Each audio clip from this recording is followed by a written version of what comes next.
All systems go. Clear for liftoff.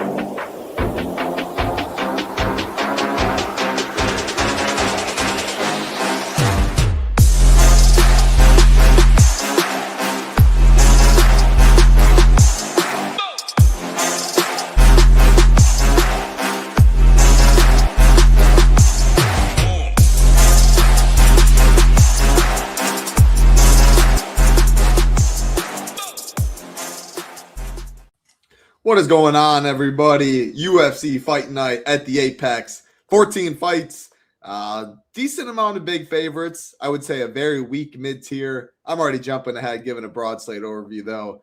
No time to waste. Let me bring in my man, Big Marley. How was your week last week? Charles Oliveira, that one felt nice to get through. Absolutely domination. But yeah, we're back this week, ready for some fights, and 14 fights is always good for me. Yeah, 14 fights is good. I think it's going to be a tough card. A lot of unknowns on this one. A lot of forgettable faces too, kind of. I don't even remember how last week was. I feel like it was just a crappy card in general. I don't think it was a profitable card for me.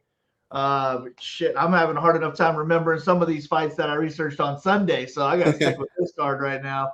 But I think it's going to be a good one to go through. I'm looking forward to talking it out with you. I got a couple fighters I'm excited about playing, but I have one 5-star fight, and I originally had none, and I forced that one in there. So maybe you could talk me into another one. Maybe you could talk me into my first 5-star card, but looking forward to talking this one out. Yeah, it's definitely a tough card in my opinion. I definitely have some takes. The mid-tier, like I said, my broad slate, mid-tier is weak. Let's go, and I'm going to check your fight rankings. 84, 7,800, 2-star. 85, 77, 3-star. 83-79, 2-star, and those are the only 3 mid-tier fights on the card. So yeah, 2, 2, and 3. You and I both see it very similar. I think it's a stars and scrubs slate. I think there are some good fights in the stars and scrubs range. I think there's underdogs in those fights that are expected to finish that if they win, that they definitely have 90+ point upside. So I will try to be avoiding that mid-tier as much as I can. Max 1 in most of my builds would be ideal. And then, yeah, I'm going to pick some lower tier fighters, hope to get the right combination up top. I think it's a good card in terms of DFS because it is difficult that way. A lot of similar upper tier and lower tier fighters, I think, that have upside, but that'll lead to ownership being pretty spread out. And yeah, I'm always excited. Mine can always be changed. It's always open when I talk fights with you. But yeah, who else we got in chat? We got Little Neck, Marquis, Amazing Asian. Good to see all 3 of you. A lot of people watch on playback as well. Again, all we ask is like button, subscribe button. Helps us out a ton. Hope your weekend is going, or your weekend, whenever you're watching this, is going great. Let me just quick pull up if you want to join us at the Nation. So shippingnation.com, this is what you're seeing. Join the Nation right here in the bottom left. For the day, if you're watching on Saturday and you want just to check us out, it's $9. You get all of our content and access to SaberSim to build 150 teams. Better deal, 5 days, because then you're able to get PGA Showdown content, NHL, NBA, and of course MMA and NASCAR. So if you are doing on this on Friday or something, Friday morning, you get all the NBA stuff, you get NHL stuff, you get 2 days of PGA Showdown, MMA, and NASCAR, which has big prizes. If you just want MMA content for the year, for the month, you can go to Single Sport MMA and find the best deal that fits you, whether you do want SaberSim or not. Discord, a very big piece of our community. We would love to have you. What's your broad slate before we go fight by fight? I like a clear underdog, like a cheap underdog this week, and then that's going to help me afford a lot of the favorites that I want to target. But aside from that one underdog, I think it's going to be a tough week to find dogs that you feel good about, but there's a lot of ceiling dogs if they do end up winning. But it's going to be a tough card. Maybe we leave salary on the table, but I don't even think we have to get all that different on this card. Especially when I have the main event as a 4-star, it's not even a must-have fight to target in DFS, so that makes things even more interesting on a 14-fight card. Yeah, I guess I'll just tip my hand because the main event plays a lot of the role in what I'm doing with other fights. I would have as a 3-star and arguably a 2-star. I think it's one of the worst main events in terms of DFS. I don't think Vallejos should be the highest priced fighter. Just naturally being a 5-round favorite, it gravitates to ownership. A lot of other cheaper fighters have better inside the distance props. Vallejos isn't wrestling. Worse round 1 prop than a lot of other stuff. I think he will be over-owned. a second round knockout might not be enough. Emmett is tough too. I don't like Emmett as well, so I think he's a fade, and I will be underweight Vallejos. I can leave money from Vallejos down to pretty much anyone below him. So that's kind of my my like hot take on this card, or what I'm going to be approaching it right there. So yeah, when we go through and I'm talking about some of these favorites, I'm going to like a decent amount of them in the upper tier because I like a lot of them more than Vallejos had ownership just in a vacuum. YSN, great to see AFC dropping some knowledge in here as well. Yeah, I think Mesquita is a lot better. I think a lot of these fighters are, but we'll go fight by fight and try and put all the pieces together. First fight of the night. Oh, also, always look at the line movement. I put this up on Monday. There's been a couple fights that have had a good amount of line movement. So I'm saying the current lines on fightodds.io. I put these up on Monday. It's the same book, Bet Online. Following the line movement is something I really think is important in that MMA. So yeah. So like right now, minus 160 is Piera Rodriguez, plus 140 Sam Hughes, plus 325 for this fight to finish. Rodriguez plus 500 inside the distance. Sam Hughes plus 600. By far the most likely fight to go the distance. Open minus 400, now minus 450. Take it away. What are you doing? Yeah, I mean, this is a rematch from a couple of years ago, and I really just don't know that a whole lot has changed. I think that if anything has changed, it is Hughes that has improved more so than Rodriguez.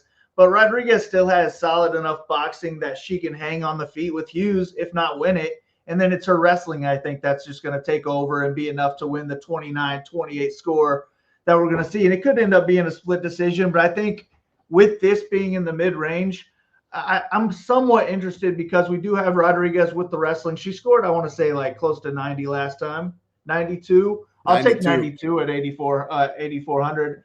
I just don't know how much success she'll have. She landed 5 takedowns that last time, but she has 15 takedowns in her last 2 fights combined. So, I mean, she's going to have to wrestle if she's going to look like a minus 145 favorite here. So I'm interested a little bit. I might bump this up to a 3-star. Hughes is a live dog. I don't know what her ceiling looks like because I don't expect her to wrestle much. She has more so lately, and she has improved that part of her game. But I just think Rodriguez is going to have the wrestling edge in this one. So Hughes should try to keep it standing. And I'm thinking if she wins, she scores mid-80s or so, which would be fine. But I just think there's a lot of other underdogs that if they win, they could score higher. So she's in that same boat with those other underdogs as me. I'm going to pick Piera Rodriguez as my pick, and I think she'll get it done with wrestling. Yeah, it's gross. Like I said, I don't want to have much exposure in the mid-tier, but Piera Rodriguez is my favorite mid-tier fighter. And again, that's not saying much, but to average 4.53 takedowns per 15, it's a rematch from 2022. She scored 92. I'm taking 92 all day long in the mid-tier this week, even at 8,400. Again, Anders Tavares fight, not my favorite. Smith Yu, I don't think that's a good fight. So you just don't have much in terms of what's around it. And her last 2 fights, she scored 102 and 103 DraftKings points, 7 and 8 takedowns, like you mentioned. I mean, just showing that type of upside, I'm in. Like, she already showed it. Sam Hughes got right back up. She went 5 for 11, only 2 minutes of control time. So still scored 92 points. It's actually good that Hughes can continue to get up because Rodriguez, like we saw Raul Rosas Jr. last week. I mean, Rob Font gets up, right back down. That's what you want in DFS. So yeah, I think Piera Rodriguez is a strong play. And I was kind of wavering on Sam Hughes. Do you think most of her wins score over 80? Yeah, I'd say more than 50%. Yeah, I would say it's like close to that though, maybe 50-60% range. Yeah, I mean, that has me more interested than I initially had. Do you like her or you more, who we're just going to talk about soon? I think they're similar. I'll say I like Hughes more. All right. Yeah, it's it's an underweight take for Hughes, maybe a fade. If I'm only playing 5 teams, I'm probably not getting a Hughes. Like, because I do think she'll be fighting off takedowns a lot. She has no power. Like, it seems like her just point fighting is the way to win. She has good cardio, but it's hard for me to see the upside much, plus 600. But if I knew she scored 80, I'd want to be overweight to the field. Again, 7,800 in the mid-tier. Like, I'm rolling with that because I do think a lot of big favorites or a lot of favorites score well. And if a lot of just favorites win, period, and we don't get many dogs, 80 at 7,800 is definitely live. So Rodriguez is definitely my preferred play. But maybe I'll get a little more Hughes after talking with you. We'll see on that. Again, all of our content is updated throughout. If any changes are made, we let Discord know on Saturday morning. But yeah, everything will be up tomorrow on Friday. All right, back-to-back mid-tier fights. This is the second most likely fight to go the distance. Let me refresh. And Elijah Smith might have just taken some more money. Yeah, now minus 265 is Smith, plus 225 is you, plus 170 for this fight to finish. Smith plus 230 inside the distance, you plus 600. Elijah Smith or pass for me is kind of how I'm seeing it. Again, minus 205 was Smith on Monday. Now he's minus 265. This fight plus 180 to finish, now plus 170, which isn't great, but a lot of the finish equity on the Smith side. It feels like striker and Smith versus grappler and you, and I just think Smith's a lot more dangerous. However, Smith by decision, the most likely outcome, and that's not going to score or be optimal at this in this one. So I don't love the fight, but if having to choose a side, I'm going to go with Smith. How do you see it? Yeah, I agree. Yu is going to need to wrestle in this one, but even when he does wrestle, he doesn't score very many points. He landed 5 takedowns in his second UFC fight. Pretty easy matchup too. He only scored 88 DraftKings points. I think that he's got a much tougher time wrestling in this matchup than he does in that one. In my opinion, Smith really has him covered everywhere. The wrestling could maybe go either way, but Smith is going to be more powerful, just more athletic, more talented in general. He's also going to be the better striker, much more dangerous on the feet. Cardio, I guess, would be the edge that you would have. Maybe Smith could dominate early, be real front loaded, and then slow down. And then you will be pretty much the same pace throughout the whole 15 minutes. But he's not a high-paced fighter. He's a slow-paced striker. So if it's on the feet, he's not going to score much at all. So I'm not too interested in him. I think if he does wrestle and he knocks out 5, 6 takedowns and a win, and he scores 85, I'm going to be underweight and I'll probably be pissed off. But there's still going to be a chance after there's 12 more fights that you still got a shot with a lot of these other underdogs. So I'm for sure going to be underweight. With 10 lineups, I'm probably fading. With 20, I might get to him in 1 or 2. And then MMA, I'll kind of let SaberSim do its thing. I would want to limit him to like under 20% though, if it was giving me more than that. Yeah, because I mean, for you, again, it's jumping ahead a little bit, but it all ties into the same thing. 7,700. Give me. I mean, I almost might like Chris Curtis more in a vacuum, and I don't even love Curtis, but for sure, give me Bruno Silva, give me Asplund, give me Hardwick, give me Cutelaba. All of them I definitely prefer. Give me Lemos. Like, I'm taking all of them over you. All of them are cheaper as well, so I'm leaving the money easily, and I like the fighter more in a vacuum, so I won't have much of you. Smith, he's got power, solid inside the distance prop, a great money line for his price, so it feels like a possible cash play maybe, but we still need upside. I prefer Piera Rodriguez, even though she's like $1 less of a favorite in terms of upside and being optimal on this card. I think Rodriguez has the higher ceiling due to wrestling, where Smith is the safer play. What's up, Nicholas? Great to see you. Hope you're doing well. Glad you're catching this live again, back-to-back weeks. All right, next fight on the card. Biggest favorites is Bea Mesquita minus 800 taking on Montse Rendon plus 575. This fight is. Hold on. Come on, fight odds. Minus 190 to finish. Mesquita minus 185 inside the distance. Rendon plus 1050. So you can see on Monday, minus 550 for Mesquita. Now she's minus 800. That's a lot of money she's taken. With that being said, I just wrote up this fight a couple hours ago, like literally 2 hours ago. She was minus 215 to finish. Now she's minus 185. This fight was minus 250 to finish at open. Now it's minus 190. So some money coming in on the over. Mesquita still great inside the distance prop. Round 1 prop, I believe, is plus 165. Also good there. She's 9,500. Like easily Mesquita over Vallejos in the vacuum for me there. I think you can fit her on this card. But I also think you can easily drop her down to Petrino, Raki, Delgado, stuff like that, and leave money there. So I'm definitely going to play some. It's one of those kind of like Dante Johnson. We talk about it a lot in the upper tier. We like him, but we think fighters can outscore him below. So I'm fine with the wide range of outcomes. If I had 20%, okay, I'm getting different by dropping down a couple hundred to these others and hope they outscore. If I have 65%, sure, she's minus 800, minus 185 to finish, wants it on the mat, and I'm trusting myself to build good lineups that way. So I do think she's probably the best. Delgado's a monster too. She's definitely one of the best spends on the slate if you have the money. But yeah, no Rendon for me too. Yeah, I mean, I agree with all that. I'm just gonna fade Rendon. I'm fine with Mesquita. It's just if we have the price to pay and we don't want to get up to Vallejos. But I do think she's just going to dominate this fight on the ground. And if it's an early finish, it's going to be an early submission or even grounded pound from her. She's just going to be really dominant when the fight is on the ground. She's got solid jiu-jitsu, and she's looked good in her MMA fights so far. I would worry if this fight does get extended, how she's going to be looking with her wrestling at that point. So Rendon, her whole game plan should just be digging underhooks, trying to keep this fight on the feet. And she is a strong woman, so I think if she can keep it standing, maybe she can end up winning the second and third rounds. But even if she does that, she might score 50 points. So she's a complete X out for me. It's just what does she do to slow down Mesquita? So I'm not sure, but I think we're going to get a finish first or second round from the grappler here. That's probably what the UFC wants to see.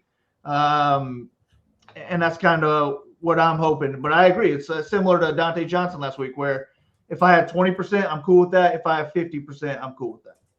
Yeah, I mean, you and I see it the same. More than likely, I'm thinking a first or second round finish too, but that can be a big difference. Or like an immediate takedown and a finish a minute, 6 seconds in for 98. Like that probably isn't enough on this card, but she definitely has more upside than that. Biggest favorite, I think a very strong play. No doubt about it. Next fight on the card, Hecher Sosa, minus 240, taking Luan Lacerda, plus 205. Minus 160 for this fight to finish. Sosa plus 105 inside the distance. Lacerda plus 385. Yeah, I'll let you start this one off. This one it's very interesting. I could see a path on both sides and ownership's going to be in check, but I think more than likely, maybe not optimal. You have it a 3-star. This one's tricky for sure, but I don't think ownership's going to be here with that being said. Yeah, this is my 3s all around on this one. I don't know what I'm going to do on this one.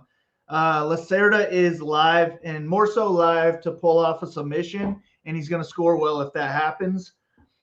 He's a dangerous grappler, but I don't know how confident I would feel about him dictating where the fight takes place. He could strike at a decent pace when the fight is on the feet, but I think Sosa is the better striker, and he's much more dangerous with his punching power.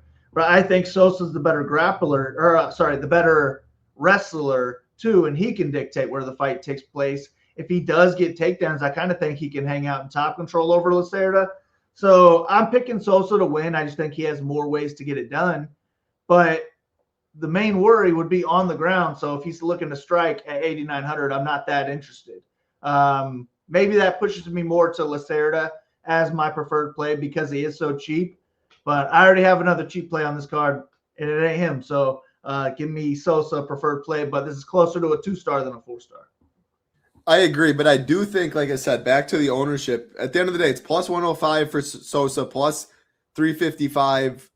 Let me just make sure it's 355 and not plus 385. For Lacerda, plus 385. Okay.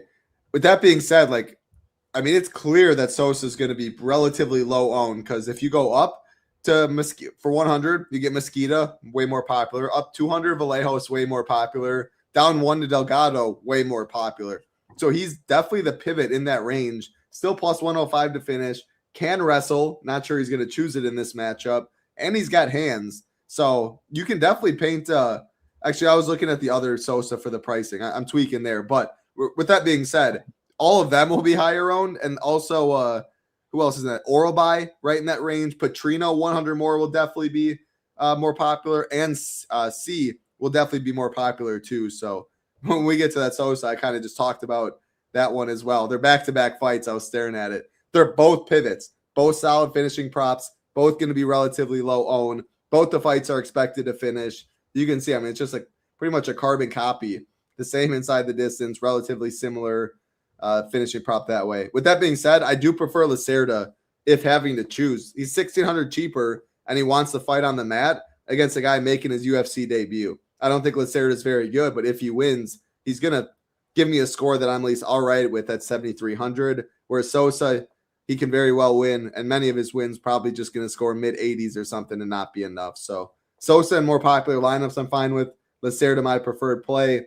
I prefer other fights on this card though, but at ownership, I think it's definitely live to be optimal, and it's relatively low owned. Mateus, great to see you as well. Again, like button, subscribe button, helps us out a ton. We appreciate it. Next fight on the card, I kind of already tipped my hand on this one. Another Sosa, Manuel Sosa taking on Bolaji Oki, minus 270 Sosa, plus 230 is Oki, minus 160 for this fight to finish. Sosa plus 105 inside the distance, Oki plus 400. So like I literally said, both Sosas have the same plus 105 inside the distance. With that being said, this Sosa is 500 more than the last one. So naturally, I'm going to like this Sosa less. But like I said, he's going to be a pivot. There's Vallejos, there's Delgado, there's Mesquita. Like he might be sub 20%, and he's plus 105 to finish in a fight expected to finish. So a pivot. But yeah, I'll let you take away. This is your it pays to be in the Discord on Sunday. Big Marley's saying that he thinks Bolaji Oki at plus 275 is value. He got some buy, and I think this is the dog you're talking about. Yeah, Oki's going to be my favorite dog of the week just because I'm not sold on this Sosa guy. Most of the film I saw, he was getting beat the whole time. He was losing most of the minutes, I would say. And then he knocks the dude out in the third round after the guy's gassed out from beating on him for 10 minutes. I feel like there were 2 fights like that. But this guy, he's huge. He's got a ton of power, and Oki is hittable. So I understand that it's a dangerous matchup for Oki. Sosa could knock him out in any round for sure. And he does go for submissions as well. But he can be taken down so easily, and people can just hang out in top control for 4 or 5 minutes on this guy.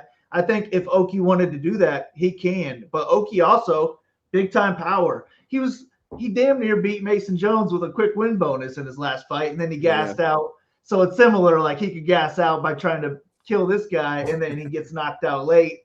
I could see that happening, but I still think at plus 215. Oki's the value side. I feel like he should be closer to plus 150. So he's my pick for sure. I'm not going to be playing any Sosa with 10 or less lineups for sure. I would imagine I'm not playing him with even 20 or less. I would need to be like MMAing 50 or more just to get a little bit of exposure to him. But to me, it's just going to be adding on to my bet with DFS. I'll just throw Oki in a handful of lineups. And just not use Sosa and just completely root against that guy. So go Oki. Hope it's a first round finish. Yeah, Oki's my preferred side. I saw your message on Sunday. I had an eye on this fight the whole time. Not only are you getting a pretty solid fighter in Oki, the other guy's making his UFC debut. Oki 3-inch reach advantage, 1-inch height advantage. But look, 6.59 significant strikes per minute, 1.01 takedowns per 15.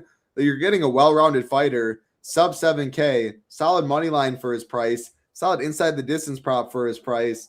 He's $6,800. If every favorite one on this card, Oki I think would be one of the most live to be optimal in a loss as well, with a lot of finishes or a lot of fights expected to finish, and with his cheap price tag at $6,800. Again, I'm not expecting that. I definitely think some dogs are going to come through, but I'm on your side. I'm definitely going Oki. Again, Sosa a pivot, but I prefer the other Sosa, who's also a pivot. Next fight, Myktybek, Orolbai, taking on Chris Curtis. Orolbai minus 330. Curtis plus 270, plus 105 for this fight to finish. Orolbai plus 160 inside the distance. Chris Curtis plus 500. Looking at this one in terms of line movement, Orolbai on Monday minus 265.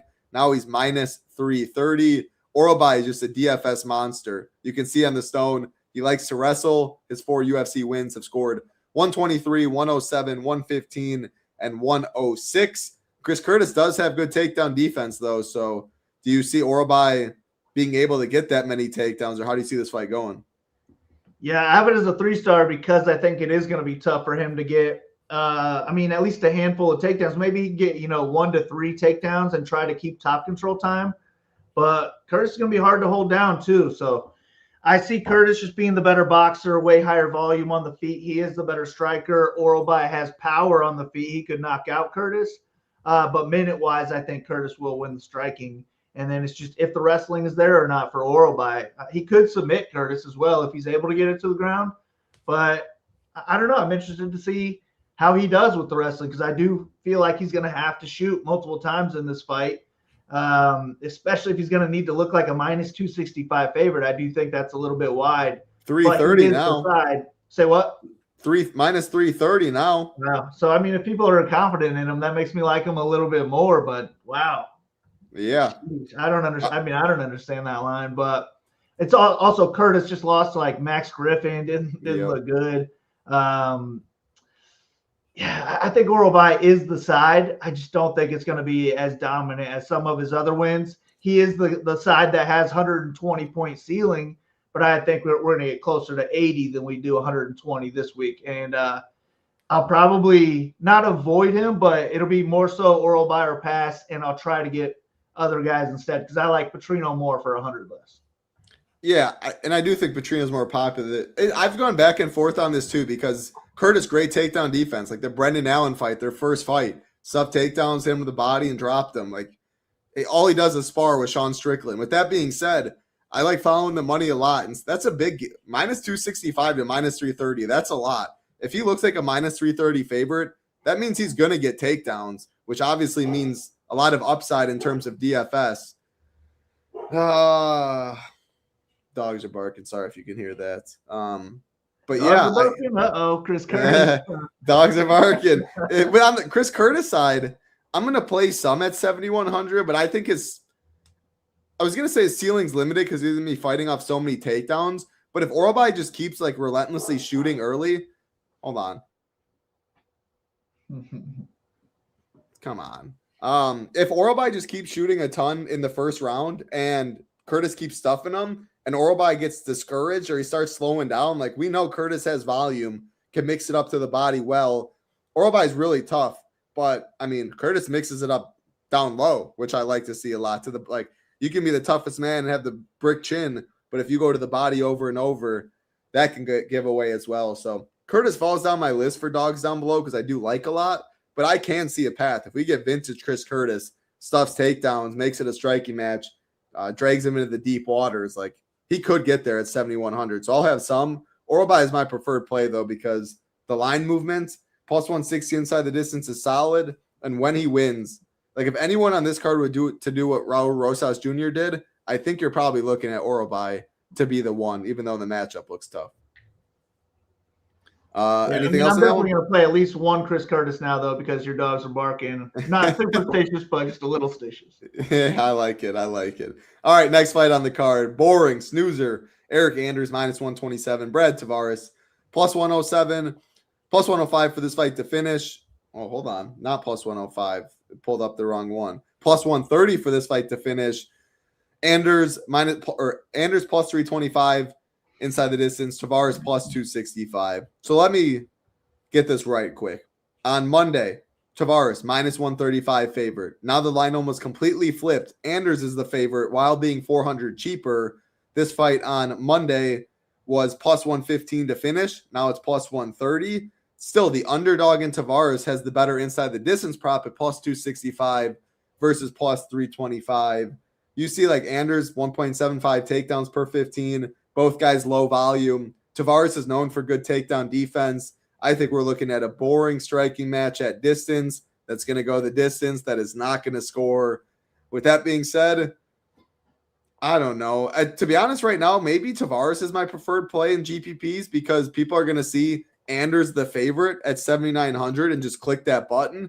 But we know we need upside when we're talking mid-tier. We're talking the flagship and stuff like that. Tavares, I mean, he's more likely to finish in this fight. You actually get leverage off of Anders. But with that being said, I don't want this fight to be optimal more than likely. I don't want to play too much of it. How do you see it? No, I mean, it's really a 1-star for me. I highly doubt I play this fight. Anders is my preferred play. I'm picking him to win. I just think it's a 50-50 fight where it is going to be slow-paced, back and forth. The volume's going to be close but slow, and we probably don't get a single takedown from either side. And then we're going to get a split decision at the end of it. The only reason to play this fight is for the knockout equity on either side. It is right there in the mid-range. So if there's a first-round knockout, there's a good chance they're on the optimal lineup. So that's what you're fading is the first-round knockout. I think even a second-round knockout, they're going to be hard-pressed to at least be a lock on the optimal lineup. So I'm just going to fade this fight completely with my 20 or less. I would have to be making more than 20 and just MMEing and Saber Sim for me to get to this fight. But I will not be playing both sides of it. So I will X out Tavares and make it Anders or pass. But ideally, I'm passing and Anders wins a split decision and scores 53 points. Yeah, I would love that. I mean, these are two guys that don't like clicking much in DFS at all. Now you match them up together. The over's taking money. Again, with that all being said, the mid-tier is weak, and now Tavares plus 265 isn't bad. And Anders, I think, will be over-owned due to his money line being the favorite at 7,900. So earlier in the week, I said, give me Anders at dog money, 400 savings, easy. Again, now that I think ownership could be like 27 Anders, 13 Tavares or something, we're talking about a different game with the better inside the distance prop. But regardless, I don't want this fight. Yeah, slow and boring, like Nicholas said. Ray, very nice of you. Appreciate you hanging out. It's great insight. That is very nice of you. Just if you're just popping in, again, the like button helps us out a ton. Subscribe button as well. Next fight on the card. This is a solid real life fight. Interested for DFS to hear your take. Charles Johnson minus 160. Bruno Silva plus 140. Plus 110 for this fight to finish. Charles Johnson plus 265 inside the distance. Bruno Silva plus 270. So money on the Bruno Silva side and quite a bit of it. Johnson open minus 205, now minus 160. I was on the Silva side earlier. I thought the line was disrespectful. Unfortunately, the line is going that way because that'll make Silva more popular. Still maybe relatively in check, but I mean, yeah, 1,200 savings, pretty much the same inside the distance prop. Give me Silva as my preferred play in this one. It looks like you see it the same. Yeah, I do. I think it's a close fight where it's just closer to a 50-50 fight, and I went with the underdog for that reason. Johnson is coming back a little bit early from a TKO loss. But both of these guys do score well when they win. I like that about them. Silva has power on the feet. I think he could win minutes as well, especially early because Johnson is a late starter. But I think Silva's biggest edge in this fight would be his wrestling and grappling. He doesn't do it as much as I would like him to, but I think this is the matchup where he should at least mix it in a little bit. And then Johnson would, I think the longer this fight goes and it stays on the feet, then it would help him. So maybe second and the third round, he wins the striking, strikes at a high pace. He could put up 90 points or so. So I'm interested, but that is my issue is I have it as a 3-star for that reason. If Bruno wins the first half of the fight and then Johnson wins the second half of the fight, do we get a big score from either one of them? I don't really know. So right now it's a 3-star, but I'm leaning closer to a 4-star than a 2-star on this one. I like both sides of it. Preferred play is going to be Silva because he's the underdog, but it looks like the field's going to like that as well. So I don't really hate Johnson as a contrarian favorite play.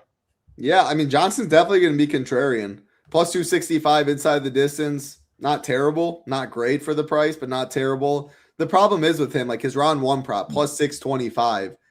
It's really like when he wins, it's usually he has the cardio advantage. Silva will slow down, but then he can put numbers on Silva and get a late finish. Like that's live. And if he does that, it definitely will score. But at 8,700, you're in a pretty strong tier when you go just a couple hundred more to some of these guys that have pretty safe big boy upside. I like Jillian Robertson for less.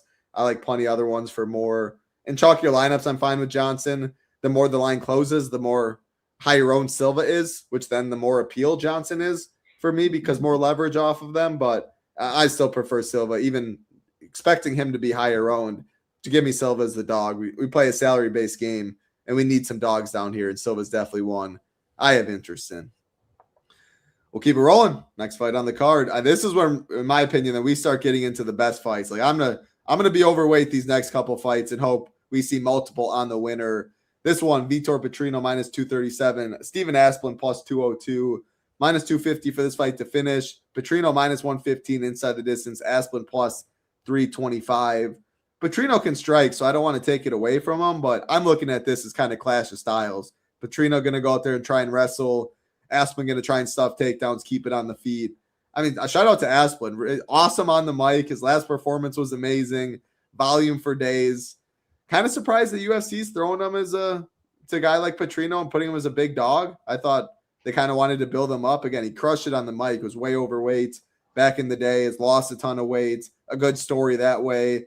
And again, he's fought in the UFC, but it's 19 Dana White Contender Series and UFC Fight. It says 19.9 significant strikes per minute because of his fight last time. That's misleading, so I didn't put it there, but it's not his debut. I want to mention. Take it away, Petrino and Asplund.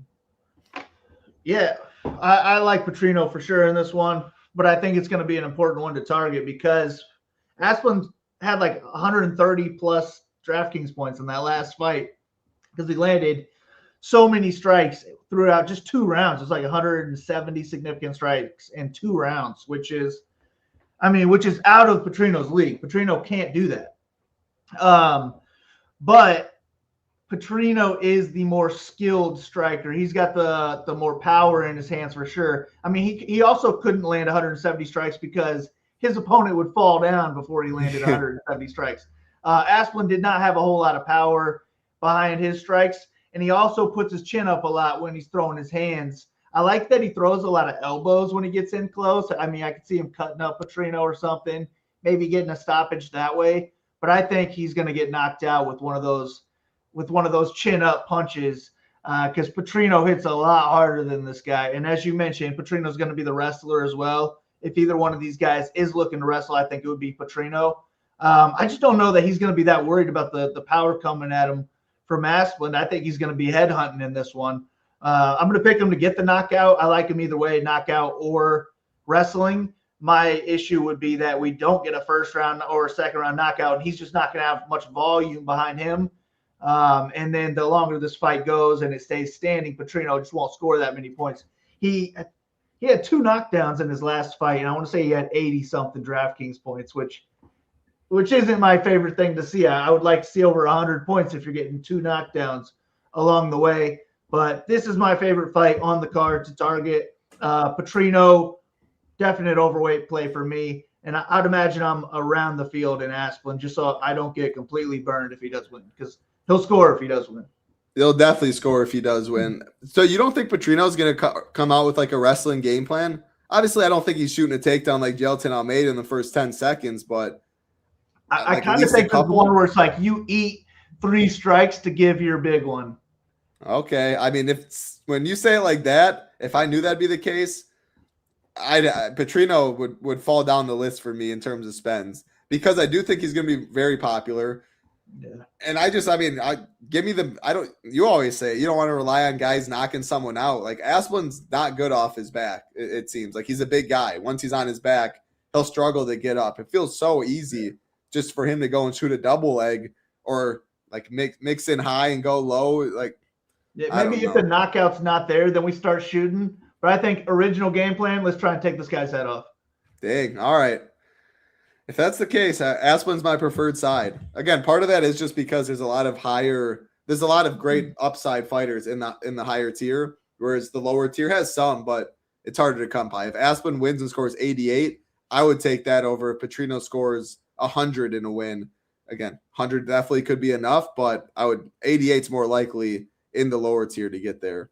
Let's check Petrino in round 1 real quick. Plus 260, which is solid. Plus 275 at open. Not the best on the card. Definitely not the worst. A solid fight to target, though. Again, these next couple fights, I definitely have interest in for DFS and hope multiple are optimal. If Anthony Smith can finish Petrino, yeah, absolutely. Anthony Smith. Asplund, your favorite dog. All right, let's keep it rolling. Next fight on the card. Marwan Rocky plus, I definitely butchered the name, but Rahiki, right? Yeah, Rahiki minus 260, taking a Harry Hardwick plus 220. Rahiki, actually minus 260 Rahiki, plus 220 Hardwick, minus 200 for this fight to finish. Rahiki minus 105 inside the distance. Hardwick plus 335. I'll let you take it away because I had it a little higher than a 3-star, at least if I had to do it. So what gives you some hesitancy in this one? I guess, yeah, maybe I'd say 4-star. I kind of ran through that quick. I'm moving it to a 4-star now. But it's just more so I don't really believe in either of these guys. But I think it probably will be a wild fight. That Rahiki Contender Series fight, there were 4 knockdowns in there. I don't think Hardwick has that same style, though. Hardwick is more of a pressure cardio type of guy where he's like a Diaz brother. He's going to try and throw volume and not give you a break. And the longer this fight goes, I think it will play into Hardwick's favor. But Rahiki is the much more wild, much more aggressive fighter, the more dangerous striker as well. I think he's got more tools in his striking toolbox. And I also think Hardwick was probably exposed in his last fight. Like it was a minute into the fight, and this guy was already done with leg kicks. Yeah. So I think it would be really smart for Rahiki to go out there and start throwing leg kicks early. And if that's the case, the longer this fight goes, maybe it won't be Hardwick's favor. But either way, I think we do have a good chance at a score from either side. I just don't expect what we saw from Contender Series to happen. I also don't expect Hardwick to just get finished in the first 2 minutes of the fight like he did in his last fight. I think it'll be a lot slower pace than both of those fights. So maybe closer to a 3-star than a 5-star, but I think 4 stars right. Yeah, the reason I had it more than a 3, like this Rahiki dude, 23 years old, 7-0, making his UFC debut. Again, the sample is kind of small, but this dude just looks like a wild man. And again, that last fight, I think he's going to come out guns blazing and just put it on Hardwick and make Hardwick fight. And at 7K, if any favorites in your face like that and making you do something, if you win, you're forced to land something. You're forced to fight. And that's why his inside the distance prop has been going the right way. It opened plus 385, now plus 335. He looked terrible last fight, leg kicks, all that. But if he wins, I mean, I think it's a good chance it's a finish because I think Rahiki is going to be in his face. And if Hardwick is gun shy and just lost, Rahiki, I think, has a lot of ways to put it on him as well. By finish or by a KO, Rahiki plus 135, Hardwick by KO plus 525, Rahiki by sub plus 650, which opened plus 800, Hardwick plus 1100.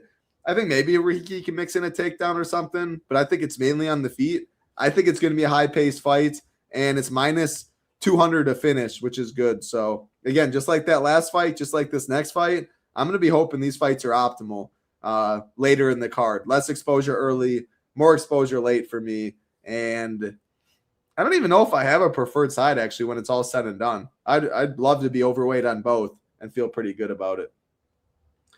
Did Toe Tap we get a refund on Morikawa? I no refunds. Yeah, there's no refunds. He teed off. DraftKings is not going to get refunds. All right, next fight on the card. Very unfortunate situation, though. A lot of Morikawa over here. Can't do anything when he pulls his back after one hole when he goes out there. There's no seeing the future. Yeah, one lineup and he was in there.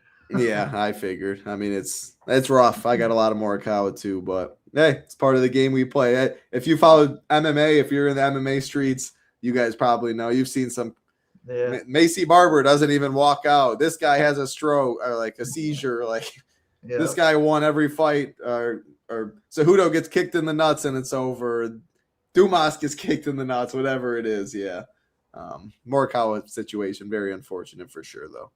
Especially because Knapp last week. Yeah, we could go on and on. This is an MMA show, though. 4 fights left. An absolute banger. Jose Delgado minus 400. Andre Fili plus 330. Minus 250 for this fight to finish. Delgado minus 170 inside the distance. Fili plus 525. Anytime you see the name Jose Delgado, he's going to have a green tag next to his name more than likely. All gas, no brakes. As you can see, 8.22 significant strikes per minute. 1.81 takedowns. Finished all 10 of his fights. I mean, the dude's just good at the end of the day, and he is aggressive. So you have 0 starts for Andre Fili. I'll let you talk about why, but let me just throw it to you on this. If Fili wins, like, does he score? How does he win? Like, running around the cage out pointing him, or is he just going to catch Delgado? Well, I just really don't see him winning. I actually bet against Delgado in his last fight. I picked Nathaniel Wood as an underdog, and I think that would have to be the same type of style Fili would have to take, where he has to weather an early storm, come back and win the second and the third round. That was a crazy fight. But I think that Delgado learned that lesson already, and he's not going to lose it twice. So I'm on the Delgado side of this one. I think early it's going to be all Delgado, especially on the feet, but he could also hurt Fili and then submit him on the ground. the wrestling, the longer this fight goes, could shift into the Fili side. But I mean, if he wins, I think Fili could score well. I don't think I'm willing to go there when I'm going to Oki instead for 100 cheaper. Maybe if there's a line, I don't know. Maybe I'll get to some Fili, but I feel like with limited lineups, there's other people I want to get to instead, especially when I'm really confident in Delgado in this matchup. I'm picking him to get an early finish. I think that even if it does go the distance, he'll do enough to get his hand raised this time. But if it goes the distance, maybe Fili wins the third round, and then he takes away a lot of points that Delgado could have scored. But yeah, I would think for Delgado to score 110 points, it has to be a first or a second round finish. He's not really a high volume wrestler where he's going to score great in a decision, in my opinion. Yeah, I mean, I think Delgado is one of the best plays on the slate. I think ownership will reflect that. He's taking money minus 340 on Monday, now minus 400. But why I want Fili is kind of like I said, Delgado's just so all gas, no brakes type of guy where he's going to force Fili to fight, kind of like I said with the Hardwick stuff. You do get a talented fighter. Andre Fili's been around, UFC vet. He's fought everybody. So maybe Delgado gets a little over-aggressive and he catches them that way. It mainly comes down to just Delgado, one of the most popular fighters on the slate. Fili going to be very low owned. This fight's expected to finish. 23.3% is the win equity for Fili at plus 330. I think he's going to be a lot lower owned than that. And I think Delgado will be a lot higher owned. So kind of like what Checo's saying, MMA is dice. I mean, it's a lot of guesswork. It's a lot of variance and volatility. But when you win, how much do you win? And that's why I think this sport, more than almost any, like the best people in the world might not know anything about MMA. Having some I know MMA fights checks out, but roster construction, where you find leverage, how much you win when you win, the dupe count, it's a game theory sport more than anything. So yeah, a lot of variance and volatility in the fights. Not only does your guy have to win, the judges have to get it right. They have to score enough in their range, blah, blah, blah. But roster construction and when you win, how much you win, putting stuff together, whether some teams are too chalky, some aren't enough, this and that is where the big edge comes out in MMA. And yeah, I think Fili will be very under-owned. Not very under-owned. I think he'll be under-owned, though, mainly for the leverage off of Delgado ownership and because Delgado pushes the pace, forcing Fili to fight is how I see this going down. All right, 3 fights left. Oumar Sy taking on Ion Cutelaba, minus 275, or C. Minus 275 is C, plus 235 is Cutelaba, minus 200 for this fight to finish. C minus 110 inside the distance. Cutelaba plus 355. Usually when I see the name Ion Cutelaba, I want a lot of exposure to the fight in DFS. The dude he's a wild man too. 4.26 significant strikes per minute, 3.77 takedowns per 15 minutes. I'm not sure he's going to wrestle in this one or try much, though, because I think C's the better wrestler. Do you agree with that take, and how do you see this fight going? Yeah, I think really C's probably better everywhere. Maybe not first-round aggression. Cutelaba, he is a wild man, like you said, and he's got a lot of strength, a lot of knockout power. But I also feel like he hasn't fought with that same aggression lately, and it's almost like he's more afraid to get hit than he used to be. Yeah. So I could see either one of these guys getting a first-round knockout. The longer the fight goes, though, the slower the volume is going to be on both sides. So I think that wrestling would be important for C to score well, and he is going to have the wrestling edge in every round in this fight. I think it would be smart of him to use it. He's really got nothing to worry about with Cutelaba off his back. So that's his safest game plan. I'm on the C side for sure, but if Cutelaba wins, he's similar to an Asplund where I feel good about him scoring well at $7,400. So I want to be at least around the field on Cutelaba, if not overweight, but C is my preferred play. I'm sure I'll be overweight to him.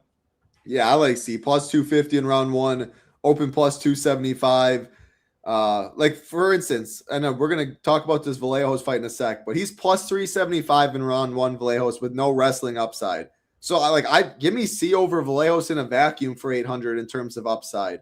Give me Ricky, give me Delgado, give me Petrino. Like, that's kind of why I'm talking. We're going to get to Vallejos. I'm tipping my hand, but as the most expensive fighter with 5 rounds, he's naturally going to get a good amount of ownership, and I definitely prefer a lot of these other fighters that we're talking about for cheaper. Yeah, so that's how I see it right there. But 2 fights left. Co-main event time. A rebooking from like December 13th, the last card of it was supposed to be the last card of last year. Out was Amanda Lemos on Saturday on fight day. So now we get a rebooking now. Jillian Robertson minus or 200 taking on Amanda Lemos plus 170. Let's see. This fight is plus 120 to finish. Robertson plus 180 inside the distance. Lemos plus 500. So looking at this one on, again, 12-13, Lemos was out for medical reasons. What I found very interesting in this fight was, let's see. It was minus, I got to make sure I get this right. Minus 155 was this fight to finish on that Saturday. Now it's plus 120. All that tells me is, I mean, people had inside info about the Lemos side and was just hammering the under, because there's by no means, like, why would that fight have been minus 155 to finish then and now plus 120 to finish today? Like, do you have any take on that stuff? I mean, the odds are pretty similar to that fight and all that, but plus 120 to finish versus minus 155, I mean, that's night and day in terms of how much I love the fight.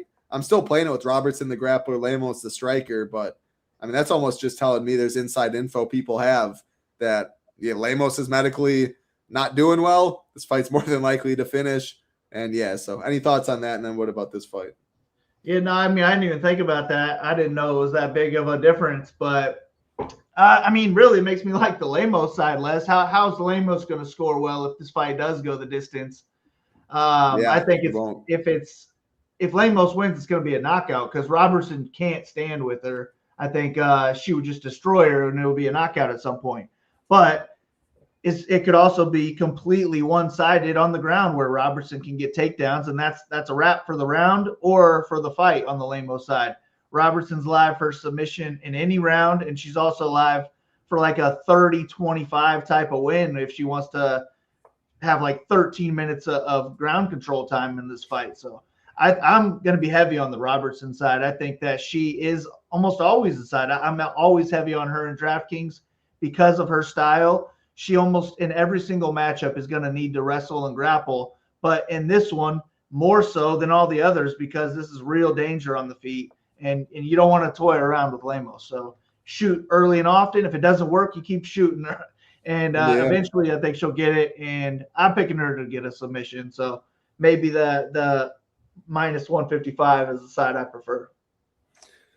Yeah, I mean, I'm on Robertson too in the set for DFS. Her wins from 2017 till now: 107, 100, 102, 105, 105, 98, 116, 94, 92, 110, 106, 96, 97. I mean, that's really, really good. And Lemos, like you said, I mean, she hits like a man at the end of the day. She's got some real power, which kind of did surprise me, seeing her only plus 500 or inside the distance. I think she's a little more live, especially early. Like Lemos or Robertson's going to shoot in that uppercut. If she lands, she definitely has power. But the problem is it's almost like round one or bust, it feels, because once Robertson gets on top, Lemos probably isn't getting up. Then she's more tired. Then she's more compromised. And it's just a snowball effect after that. So, yeah, like if I had to bet Lemos, I'd probably just bet round one. I'll play some in DFS, mainly due to the lack of mid-tier-ish value that I love. Plus 170 to win. But Robertson is my preferred side. That is for sure.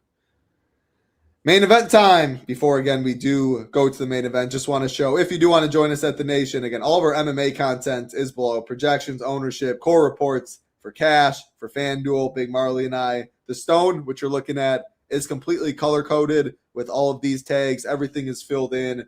The weigh-ins, this is all on Friday when everything is up. Tier rankings breaks down each tier. Slate plan myself. Fight rankings with Big Marley. Also an education video, more education MMA. You can check that out. An hour and a half. Big Marley and I answered some questions and did that. All you got to do is shipination.com. Click Join the Nation right here. And then you can sign up for the day. You can sign up for 5 days if you want to check out like PGA Showdown, NHL, NASCAR. But if you're just around, just wanting MMA content, we will have you covered. We're not going anywhere. MMA, single sports. If you want Saber Sim, you can add that. If you know you'll be around forever, I'd check the annual out because it is the best bang for your buck. Last fight of the nights, main events, highest price, second biggest favorite, Kevin Vallejos minus 550, Josh Emmett plus 400, minus 200 for this fight to finish. Vallejos minus 165 inside the distance, Emmett plus 550, Vallejos in round one plus 375. I already tipped my hand multiple times. I will be way underweight this fight. No Josh Emmett, very little Kevin Vallejos. I think he's overowned due to him being the main event favorite, and he's just a striker. Emmett's tough. The fight's supposed to go over 2.5. Let's see. Over 2.5 is over 3.5 is minus 121. Like, I mean, Ilya Topuria put a beating and all that on Josh Emmett, but like, how much volume is Vallejos really going to land if he's going to get there in like a 5-round decision or something at 9,600? I just think there's way better options that are cheaper, that are lower owned for the most part. If I like had to rate a main event like all year, this would probably be one like for interest in DFS. This very well might be my least interest I've had in any main event for a very, very long time, because I think Emmett gets waxed and 9,600 Vallejos I don't think is really good. So yeah, I won't have much of this. I hope I'm at the top of the leaderboards when it comes into the main event, which you can't always say that. What do you see? Yeah, I agree. I moved it down to a 3-star at the start of the pod when you said that. I think it makes a lot of sense. I put it as a 4-star because usually that means more of a main event fade for me. But 9,600, usually I think over 9,500 is a little bit too expensive, and I start thinking about fading just because of the price. But this should be a full-on striking match for as long as it takes place, and I do think we are probably needing a first-round knockout from Vallejos. So maybe I cap it at his first-round finish odds. 375. 375. So that's like 21%. 21%. That'll be half his ownership probably. Unless people, I don't know. I mean, we've had a lot of good viewership, and by no means do we move any markets. Maybe people are seeing the same thing, but I don't know. I guess I wouldn't be shocked if the market comes in a little heavy on Vallejos ownership when it's all said and done. Maybe he's mid-30s. Even that, I don't love it. Yeah. I mean, just with his high line, him being the main event, I think he will naturally get a bunch of ownership. But I moved it down a little bit already from what I had it at like an hour ago. Yeah. And I'll probably move it down a little bit again, but it's going to be Vallejos or pass for me. But I do prefer, maybe like a 20-25% ownership in him, and then you're hoping that he's not on it, and then you do get 45% of the field on him that's killed off, because there's so many people I like below him that could definitely outscore him. I mean, just Julian Robertson for $1,000 less, yeah. I like more, and I'm definitely going to have more exposure to Robertson. But yeah, I think it makes a ton of sense. I don't know that I can go all the way down to a 2-star on a main event, but yeah, if I was gonna, I think this is one to do it. The last time I did that would have been like a Holly Holm main event, but there's too much power in this fight for me to go 2-star. Emmett is even live to get a first-round knockout. I have him as a 1-star because I won't have enough lineups to get to him. If I was MMEing, I'm definitely playing some Emmett because he's got that power, but I expect this to be a pretty much one-sided fight, especially minute-wise, until that knockout takes place. But give me Vallejos to get a not first-round knockout and, not be on the optimal lineup. I like that. Let's fade that fight. Yeah, that's definitely my stance. My stance is way under main event, way under on the mid tier, and then from there, I'm just hoping I'm getting you'll be able to see on the slate plan, and like we said, it's kind of clear the fights that I like, the fights I don't like as much, and I'll be hoping the fights I like are on the optimal for the most part. Any final thoughts from you, Big Marley? Always fun talking some fights, and that Meta Apex way better than the Apex prior. Seems a little more lively in there. There's more people in there. Yeah, I mean, I like real fans and live fans a little more than the Apex, but at least it's a better environment than it was, in my opinion. Like, instead of fighting in a warehouse, an empty warehouse, now you get a little more pizzazz in there. Yeah, I mean, it would have been cool to go to like a warehouse, just be one of the people in there, I guess, but I never went to it. But yeah, I think that with it being in the Apex, it is going to be smaller cage. That usually leads to more violence or at least more action, like a Lemos Robertson. They're going to have to connect at some point. And I think that always helps for DFS, it being in the smaller cage. So looking forward to it. I think this is a good card for DFS. Not sure how many lineups I'll play. If it's like one, then I'll be in that 5-5-5. But I've also thought about MMEing this card, so I'm not sure what I'm going to end up doing. But looking forward to it. Good luck to you, Title. Good luck to everybody listening. Let's ship it. Awesome stuff, Big Marley. Always love talking fights with you. I hope you have a great weekend. Have a little more cheese in your pocket than you started with, and I hope that for everybody else watching, again, like button, subscribe button helps us out. We would love to see you in the Discord, shippination.com. You can see all the different packages. That'll do it for us. For Big Marley, I'm Titletown. Have a great weekend. Be safe. Good luck. Peace.